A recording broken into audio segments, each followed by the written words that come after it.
నమస్తే వార్తలకి స్వాగతం. వివరాల్లోకి వెళితే అమరావతిలోని రాష్ట్ర సచివాలయంలో ఫ్యామిలీ బెనిఫిట్ మేనేజ్మెంట్ సిస్టమ్ పై ముఖ్యమంత్రి చంద్రబాబు నాయుడు సమీక్షా సమావేశం నిర్వహించారు. Real time governance data lake ద్వారా వివిధ సంక్షేమ పథకాలు, ప్రభుత్వం అందిస్తున్న వివిధ పౌర సేవల అమలు తీరును పర్యవేక్షించేలా ఫ్యామిలీ బెనిఫిట్ మేనేజ్మెంట్ సిస్టమ్ ఉండనుంది. వివిధ ప్రభుత్వ శాఖల వద్ద ఉన్న వివరాలను సమన్వయం చేస్తూ FBMS వ్యవస్థను ప్రభుత్వం తీసుకురానుంది. ప్రభుత్వ ప్రధాన కార్యదర్శి కె విజయానంద్, ఆర్థిక, వైద్యారోగ్యం, పౌర సరఫరాలు, పురపాలక, IT, ప్లానింగ్ విభాగ ఉన్నతాధికారులు తదితరులు పాల్గొన్నారు.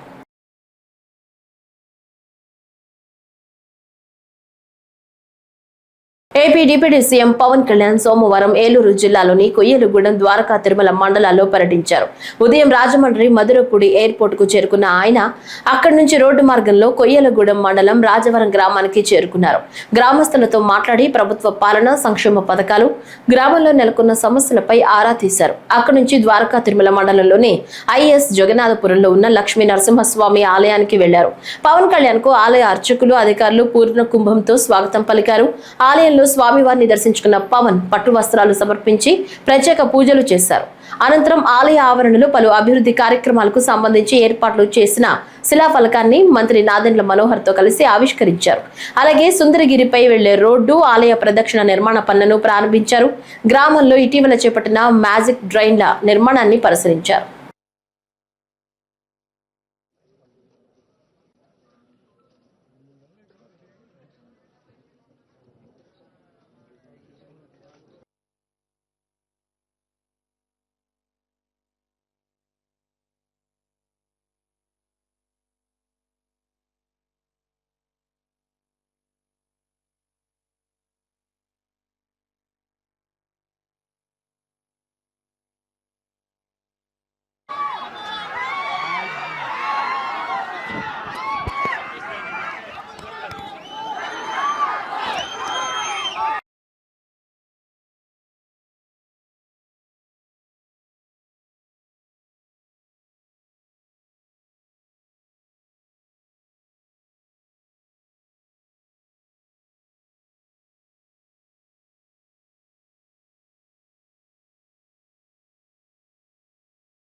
తిరుచానూరు పద్మావతి అమ్మవారి కార్తీక బ్రహ్మోత్సవాల్లో ప్రధాన ఘట్టం రథోత్సవం ఈ రోజు ఉదయం వైభవపేతంగా జరిగింది.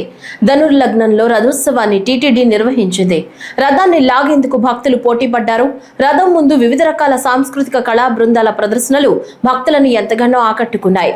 ఈ రోజు రాత్రి అశ్వ వాహనంపై పద్మావతి అమ్మవారు భక్తులను కటాక్షించనున్నారు. రేపు ఉదయం పంచమి తీర్థం జరగనుంది. నిభేక్షణాం వందే పద్మముఖీం దేవీం పద్మనాభ ప్రియామహం. ఈ రథోత్సవంలో అమ్మవారిని దర్శించినా కూడా పరమపదం లభిస్తుంది. మనకి దర్శనమిస్తూ ఉత్తమైనటువంటి దృష్టిని మా మీద ప్రసరింప చెయ్యమని భక్త కవి సీతారామాచార్యుల వారు అమ్మ ప్రాణులను హరిమాయ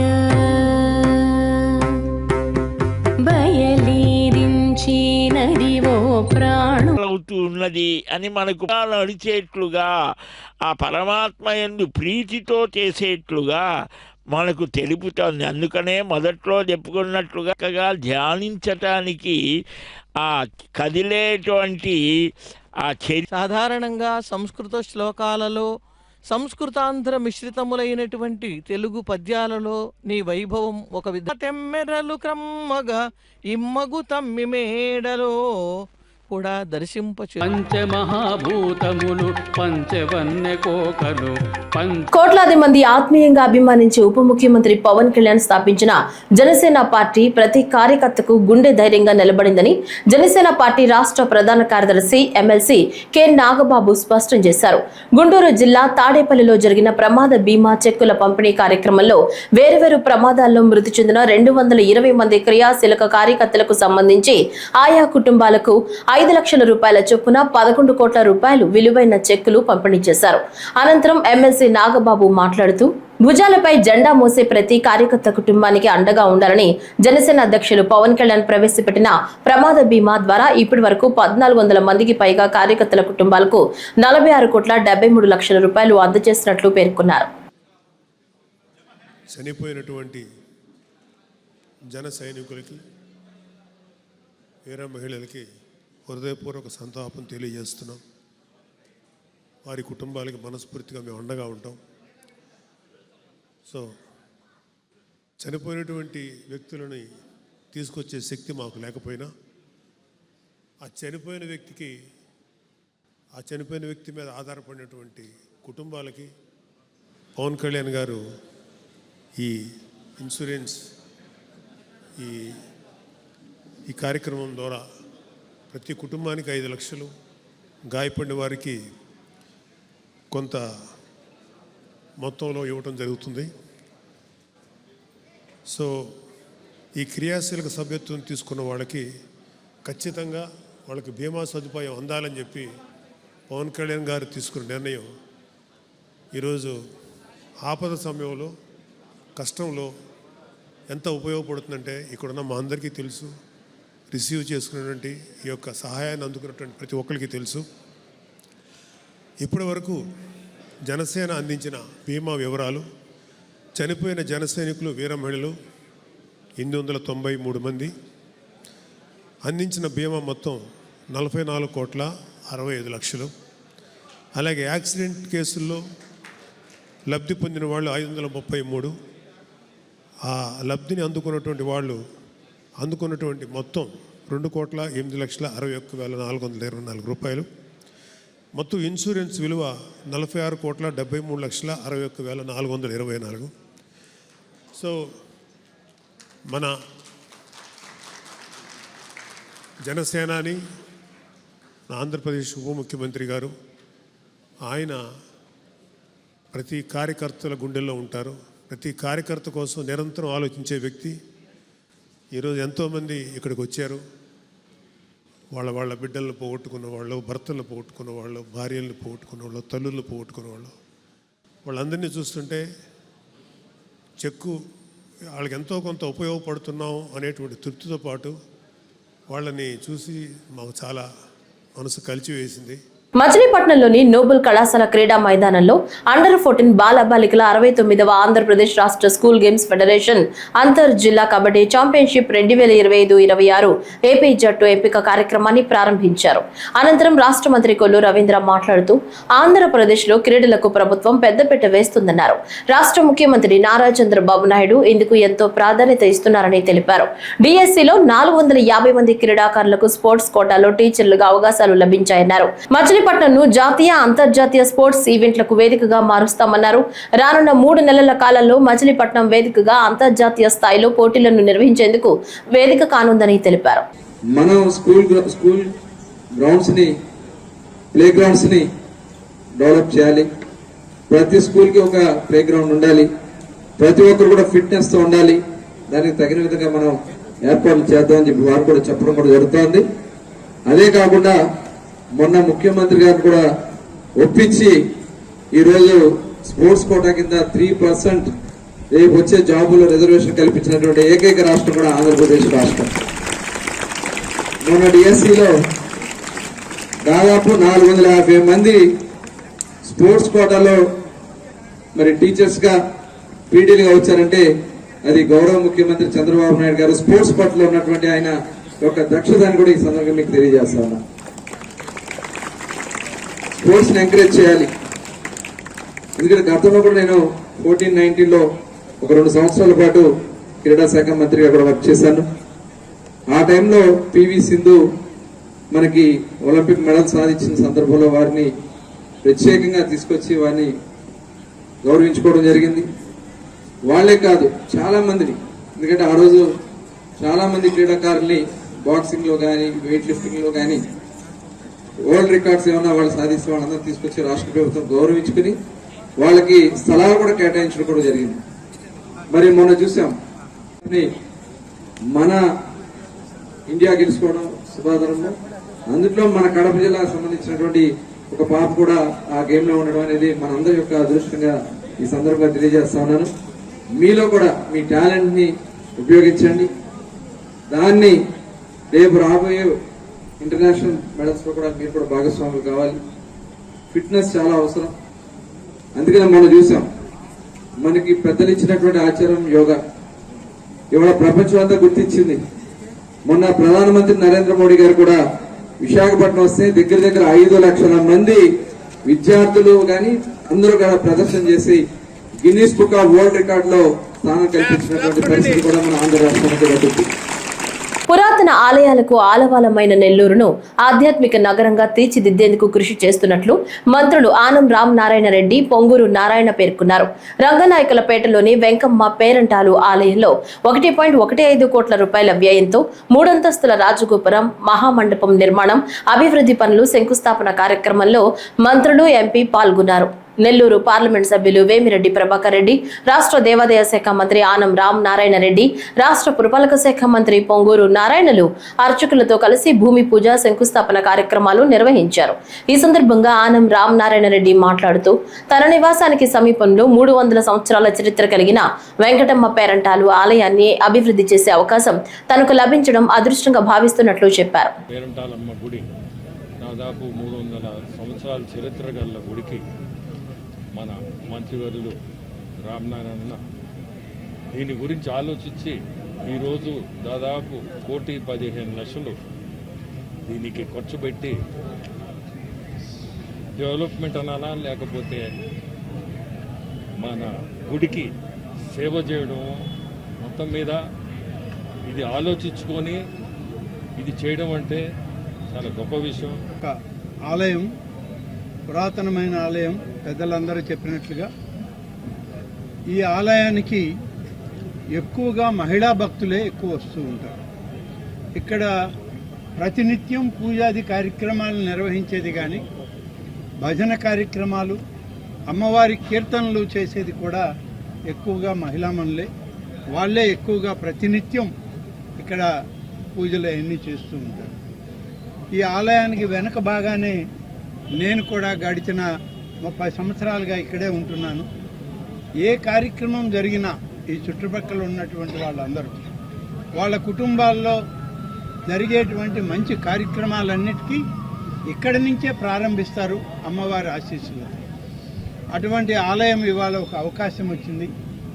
గౌరవనీయులైనటువంటి ముఖ్యమంత్రి గారు శ్రీ నారా చంద్రబాబు నాయుడు గారు ఈ దేవాదాయ శాఖని ప్రక్షాళన చేస్తూ ఆధ్యాత్మికంగా మన ప్రాంతాన్ని అభివృద్ధి చేయాలని చెప్పి వారు అనేక రకాల సూచనలు చేశారు.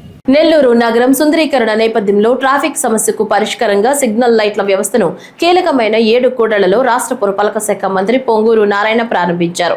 ఎంపీ వేమిరెడ్డి ప్రభాకర్ రెడ్డితో కలిసి ముత్తుకూరు గేటు వద్ద స్విచ్ ఆన్ చేశారు. ఈ సందర్భంగా మాట్లాడుతూ ట్రాఫిక్ సిగ్నల్స్ ను తూచా తప్పకుండా పాటించి ట్రాఫిక్ సమస్య నుంచి ఉపశమనం పొందాలని కోరారు. గత ప్రభుత్వంలో అవినీతికి పాల్పడి సాగించిన అక్రమ కట్టడాలకు సంబంధించి అవసరం మేరకు తొలగింపు చర్యలు చేపట్టామన్నారు. నెల్లూరు నగరం ముంపుకు కారణంగా ఉన్న కాలువపై ఆక్రమణలు కొన్నింటిని తొలగించాల్సిన ఆవశ్యకత ఉందన్నారు. ట్రాఫిక్ ను కూడా కంట్రోల్ చేయాలనే ఉద్దేశంతో, ట్రాఫిక్ ని ప్రాపర్ గా నియంత్రించాలనే ఉద్దేశంతో ఈరోజు 7 ప్లేసుల్లో సిగ్నల్స్ కి యాక్చువల్ గా ఇనాగరేషన్ టేకప్ చేసాం. ఒకటి అందువల్ల నేను అందరినీ రిక్వెస్ట్ చేసేది ఏంటంటే ఈ యొక్క సిగ్నల్స్ ఏదైతే ఊరినే మేము పెట్టి ఈరోజు ఇనాగరేషన్ చేయడం కాదు, దానికి ప్రజలందరూ సహకరించి ట్రాఫిక్ సిగ్నల్స్ ప్రకారం మీరు నడుచుకోవాల్సిందిగా నేను రిక్వెస్ట్ చేస్తున్నాను. అదేవిధంగా ఎల్ఆర్ఎస్ బీఆర్ఎస్ ఇచ్చాం, దాన్ని అందరూ సద్వినియోగం చేసుకోండి. ఎల్ఆర్ఎస్ బీఆర్ఎస్ని సద్వినియోగం చేసుకోండి. సద్వినియోగం చేసుకోకుంటే తర్వాత ఇబ్బంది పడతారు. మేము నాయకులకు చెప్పేశాం, అధికారులకు చెప్పేశాం, మా ఇంటి జోలికి రారంటే అది కరెక్ట్ కాదు. అందువల్ల అందరినీ రిక్వెస్ట్ చేస్తున్నాం, ఎల్ఆర్ఎస్ బీఆర్ఎస్ ఎవరికైతే ఎలిజిబిలిటీ అవుద్దో, ఎవరైతే గత ప్రభుత్వంలో అడ్డదిడ్డంగా కట్టారో వాళ్ళు ఎన్ని కొట్టేయచ్చు. మేము కొట్టేయటంలా, మీకు ఒక ఆపర్చునిటీ ఇస్తున్నాం, ఒక ఛాన్స్ ఇస్తున్నాం. అందుకని ఎల్ఆర్ఎస్ బీఆర్ఎస్ని తీసుకొచ్చాం. ముఖ్యమంత్రి గారిని అడిగి వారు దీన్ని అలౌ చేశారు. గతంలో గత ప్రభుత్వం చేసిన తప్పులన్నింటినీ సరిదిద్దేందుకు ఒక మార్గం ఇచ్చారు. దాన్ని ఉపయోగించుకోవాల్సి రిక్వెస్ట్ చేస్తారు. మార్కింగ్ చేశారు, దానికి అందరూ సహకరించండి. పేదవాళ్ళు ఎవరన్నా అక్కడ కట్టుకొని ఉంటే వాళ్ళకి ఆల్టర్నేట్ ఇల్లు ఇస్తాం. టిట్కో హౌసెస్ కానీ, టిట్కో హౌస్ లేకుంటే 2 సెంట్లు స్థలం ఇస్తాము. దాన్ని కట్టుకోవడానికి మరొక 2.5 లక్షలు కూడా కేంద్ర ప్రభుత్వం ప్రాజెక్ట్ ఉంది, అది చేస్తాం. అందువల్ల నేను అందరినీ రిక్వెస్ట్ చేసేది దానికి సహకరించండి.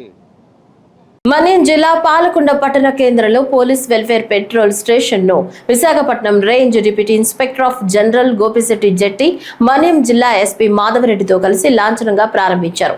పార్వతీపురం మన్యం జిల్లా ఎస్పీ మాధవరెడ్డి, పాలకొండ డీఎస్పీ రాంబాబు ఆహ్వానం మేరకు ఆయన ఈ కార్యక్రమంలో పాల్గొని పెట్రోల్ స్టేషన్ ప్రారంభించారు.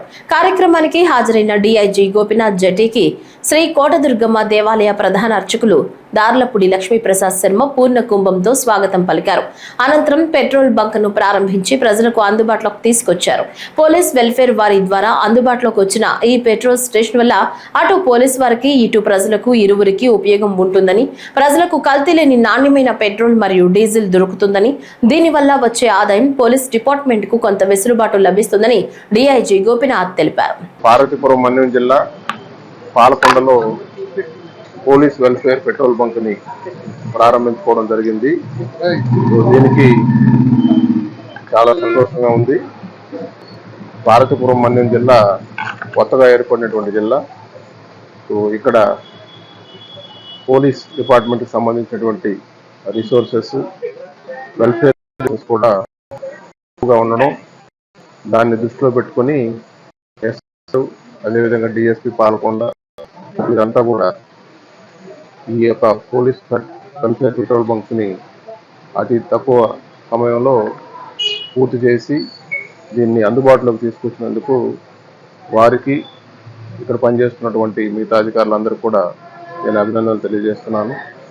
సో దీని ద్వారా రాబోయే రోజుల్లో డిపార్ట్మెంట్ ఇంకా మంచిగా పనిచేయడానికి, ఈ రిసోర్సెస్ కూడా ఇంప్రూవ్ చేసుకోవడానికి ఇది చాలా ఉపయోగపడుతుంది.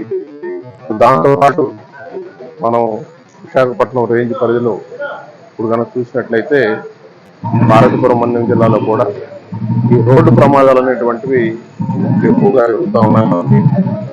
సో దాని మీద ప్రజల్ని ఎప్పటికప్పుడు అప్రమత్తం చేయాల్సినటువంటి అవసరం ఉంది.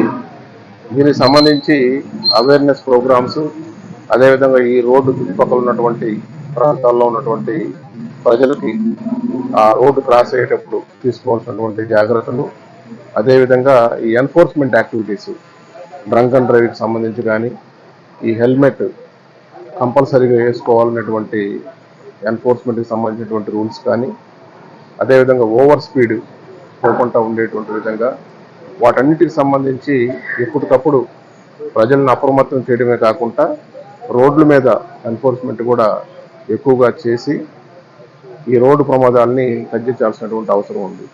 మనం కనుక చూస్తే మర్డర్ కేసుల్లో చనిపోయేటువంటి వ్యక్తులకి 2-3 రెట్లు ఎక్కువ రోడ్డు ప్రమాదాల్లో చనిపోతున్నారు.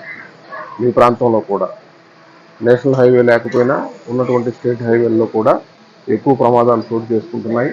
సో దీని పట్ల ప్రజలు అప్రమత్తంగా ఉండి